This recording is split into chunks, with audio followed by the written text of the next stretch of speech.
In doing my preparation for today's scripture lesson, I came across the Google results for Psalm 13, and it said that these are probably the words of David, who was probably about to be killed by Saul, and also that it's broken down into three structures: a complaint in verses 2 and 3, 4 and 5, a prayer, and then the sixth is salvation. So this is understood to be the words of David. How long, O Lord, will you forget me forever? How long will you hide your face from me? How long must I bear pain in my soul and have sorrow in my heart all day long? How long shall my enemy be exalted over me? Consider and answer me, O Lord my God. Give light to my eyes, or I will sleep the sleep of death, and my enemy will say, I have prevailed. My foes will rejoice because I am shaken, but I trusted in your steadfast love. My heart shall rejoice in your salvation. I will sing to the Lord because God has dealt bountifully with me. Amen. This past week has been, for me and for many of you, a difficult week. It has been filled for me with deep disappointment and fear and bewilderment and anger. Joy has been in short supply. Gratitude has been hard to find, and grief has been pronounced. A biologist I follow on social media reminded me that emotions are actually an evolutionary gift. They are not only an inheritance, they are an intelligence. Fear tells us that there's something important to pay attention to. Anger tells us that there's something precious to protect. Joy reminds us that we are alive in a vast, interdependent complexity, and grief invites us to acknowledge that which, being in the past, cannot be changed. Grief invites us to find a way forward after what was is no more. Grief is a gift. Elisabeth Kübler-Ross is one of the first people who truly studied and described grief. Although her book on death and dying was published in 1969, 55 years ago, it remains one of the best-known resources on grief. Her study involved interviewing over 200 people with terminal illnesses. Through these conversations, she identified 5 common stages people experience as they grapple with realities of impending death. I suspect you know about her stages, and without the visual aid could probably name most of them, maybe all of them, on your own. Denial, anger, bargaining, depression, and acceptance. Each of these stages can have its own cluster of emotional experiences, can take on different forms. Denial can be literal denial, the la la la la la la la type of denial. It can also be experienced as avoidance and confusion and elation and fear. Shock and numbness are forms of autonomic denial. Anger can be experienced as frustration. It can be experienced as anxiety and irritation. It can be directed all over the place, at loved ones, at God, at oneself, at no one and nothing in particular. Bargaining takes on lots of forms. One can literally try to bargain with God to make the pending loss or the loss one has experienced to go away, to try to get the pain one feels to leave by making a bargain with God. While I tend to associate that kind of bargaining very much with denial, there are other forms of bargaining as well. I think even storytelling can be a way of bargaining about the loss, getting people to hear your stories. Likewise, initial attempts to find a meaning in a loss can be a form of bargaining. Kübler-Ross saw depression in most people, most of the people that she interviewed. Sometimes depression can take the form of numbness, which might sort of put it in the denial category as well. Sometimes depression can be anger turned inwards, which can sort of be the anger stage as well. Like any depression, the depression of grief can cause a change in sleep patterns, changes in appetite and eating, low energy, difficulty in focusing and decision making. I found myself this past week losing words. I knew what I wanted to say but couldn't find the words, and that was, I think, some of the fog of depression. Finally, Kübler-Ross found that eventually most people she interviewed embraced the reality of the loss, even if the emotional pain was still there. Now, I think it's important to remember that Kübler-Ross's work was with people who had terminal illnesses. Yes, the people she interviewed were experiencing losses along the way, losses of autonomy, losses of ability. But the big loss they were facing was one that was coming in the future, so their work was mostly anticipatory grief.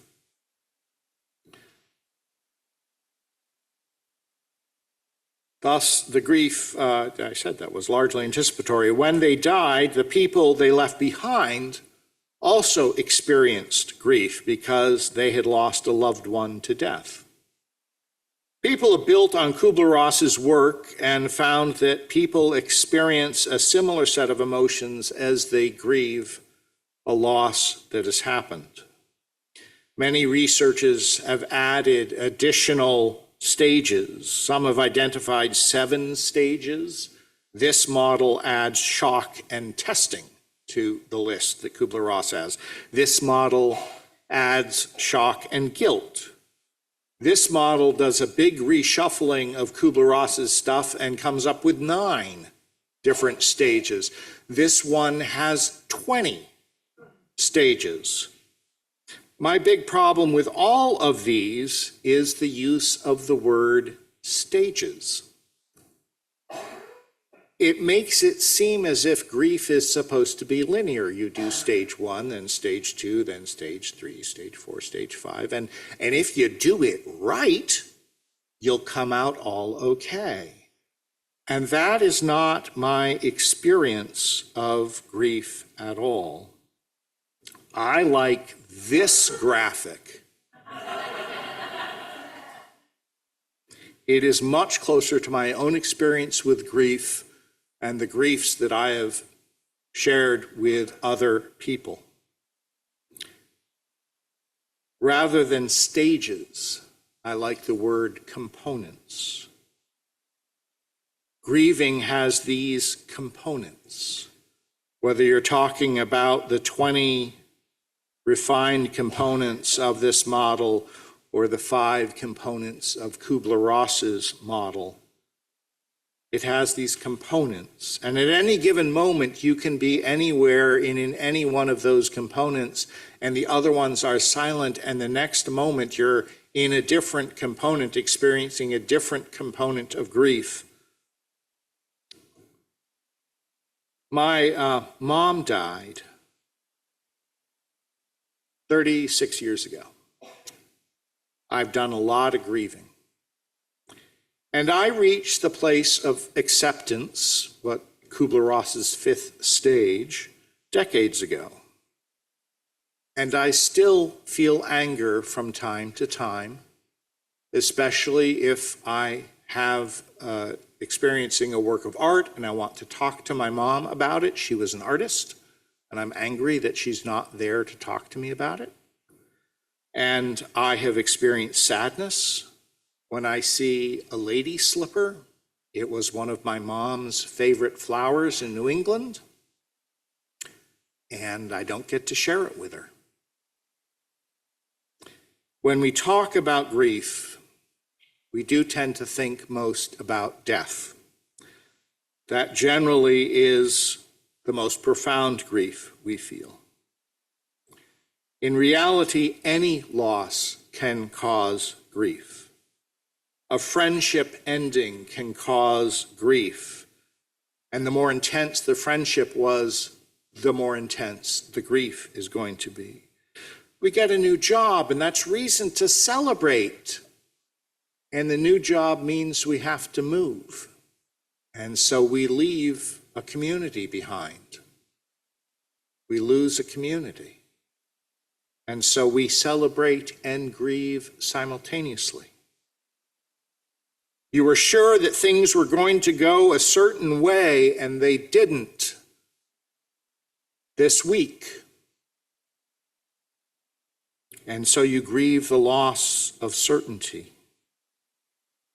And when you go through some sort of change or your sense of self shifts, you can end up grieving the loss of that old image of yourself. The list is endless because in reality, any loss can cause grief. And the more intense the love one has for what is lost, the more intense that grief tends to be. That is why some people say grief is what we pay for having loved. Grief is the cost of having loved. I disagree with that assessment. I'm now convinced that rather than grief being the price we pay for having loved, grief is love. Grief is a love that doesn't have its object to give that love to anymore. You love a pet, and the pet dies, and you don't have that pet to give that love to anymore. And so that love comes out in some other way. It leaks out of your eyes as tears. It tumbles out of your mouth in angry words. It overwhelms you with a sense of numbness, or it comes out of your mouth as stories that compassionate people will listen to, even though they're allergic to cats and they never met yours. Because grief is an expression of love, I don't want it to disappear. I would, however, be fine with it becoming a little less intense and a little less painful. One image that some people have of grief is that over time it gets smaller. Yeah, that over time it gets smaller. And that's an idea, but I don't want my love to get smaller. I want it to be less overwhelming. Another image is that rather than the grief getting smaller, we get bigger. If we allow the grief to be felt, if we allow ourselves to feel that directionless love, we will grow, and it becomes easier to hold that directionless love. David Kessler, who worked with Elisabeth Kübler-Ross in applying the insights that she gained from her initial research into people with terminal illnesses, added a sixth stage, or what I like to call a sixth component, of Kübler-Ross to Kübler-Ross's 5. And David Kessler's sixth stage or sixth component is finding meaning. Kessler writes, "What does meaning look like? It can take many shapes, such as finding gratitude for the time that one had with loved ones, or finding ways to communicate and honor the loved one, commemorate the loved one, to realize the brevity and value of life and making that the springboard for some kind of major shift or change. As horrible as my mom's death was when I was in my 20s, carrying it became easier when I learned how it prepared me to walk with people as a pastor as they were dying or when they had a loved one who died. In other words, when I found meaning in my mom's death. As good as I think the image of growing bigger so grief becomes easier for us to hold is, I developed another one that works for me. It has to do with rocks, which is why this is the symbol for today's worship service. I think we can think of grief as being like being handed a jagged rock. Holding it, even if it's a small rock, can be uncomfortable, burdensome, even painful. We try to put the rock down, denying that we need to carry it, but it somehow manages to show up in our pants pocket the next day, sticking its jagged edge into our leg, poking at us. We can get angry about being jabbed. We can try to bargain with it so it doesn't jab us quite so much. We can be consumed by the pain that it's causing, but it won't let us ignore it. So hopefully we take it out and we hold it and we touch it and we rub it. And over time, the jagged edges and points smooth out.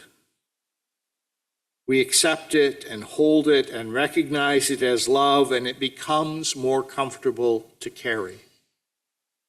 Sure, some days we're carrying it around in our pocket and we bump into something and that rock is in between us and there's something we bump into and it hurts. But it's not as bad when that happens if it's smoother, not so jagged. That's why these two stones are on our communion table today. A jagged stone and a smoother stone that invite us into God's healing. We're going to give ourselves a good hunk of time for this ritual. Don't rush yourself through it. The grief ritual is designed to let you metaphorically touch the stone that you hold of a grief that you carry. It will be followed by another ritual in our church, the ritual of communion. Just as the intentionality you bring to the ritual of communion increases and deepens the meaning of that ritual, the intentionality you bring to this grief ritual will influence your experience of it. So again, please don't rush yourself through it. The grief ritual has two parts. This is the instruction part for the ritual. The first part involves picking a loss you want to look at. Once you have picked a loss, you are encouraged to come to the sand table, to take a candle out of one of the baskets, to light it, and to place that candle in the sand, and to name aloud the loss that you're experiencing. Those of you worshiping at home, if you've got a candle to light, I invite you to do that. And I invite you to name the loss aloud, not so that everybody around you can hear it, but so that you can hear yourself say it, and God can hear you say it. Say it aloud. Then you can return to your seat to think about the second part of the ritual, or you can move right into the second part of the ritual. And the second part of the ritual involves recognizing how you are experiencing the grief that is connected to that loss that you named, to help you recognize that those feelings are also a gift. Those of you who are on site hopefully have noticed the 4 colorful boxes in the 4 corners of the room. Maybe you've even noticed the signs above them: anger, hurt, bargaining, and numbness. If you're worshiping on Zoom and have gathered 4 envelopes, you can label them anger, hurt, bargaining, and numbness. In the second part of the ritual, you're invited to notice how you're experiencing any of these components of grief. The grief that is response to the loss that you named. And then to write down your experience and place what you wrote in the corresponding box or into the corresponding envelope if you're at home today. If you notice, for instance, that you experience grief in the pit of your stomach or a knot in your neck, you can go to the hurt box and write on a card, a pit in my stomach, a knot in my neck. And drop that into the box, hurts over here, drop that into the box as a prayer and as a hope. If you notice that you're experiencing grief as a dull buzzing, this is blocking out everything, or a fog that keeps you from thinking clearly, go to the numbness box and write that insight and offer it as a prayer and a hope into the box associated. You get the idea. The reflection I'm asking you to do will take some time. And so again, don't rush yourself through the process. Now I invite you to take a deep breath and let us begin.